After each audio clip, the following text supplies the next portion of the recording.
পুষ্মির একটা নতুন চ্যালেঞ্জ নিয়েছে। এই নতুন চ্যালেঞ্জটা হলো এই মাঠের ক্ষেত্রে আর চ্যালেঞ্জটা হলো অনুষ্কা যাবে এইখান থেকে, আমি যাবো এখান থেকে, আর দেখবো যে কে কত তাড়াতাড়ি ওখানে গিয়ে আবার রিটার্ন আসতে পারে। তাহলে চলো দেখি।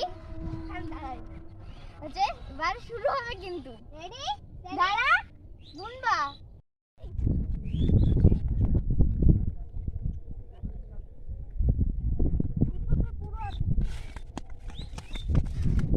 দেখো কে জিতেছে।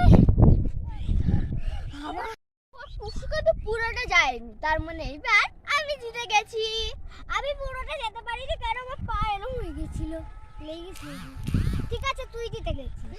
ইয়ে আমি জিতেছি তো, ঠিক আছে আমি জিতে গেছি, আমরা দুজনেই ঠিক আছে। ওর পাটা মুচকে গেছিল তার জন্য দৌড়াতে পারেনি। তো আজকের ভিডিওটা এটুখানি, আবার টাটা।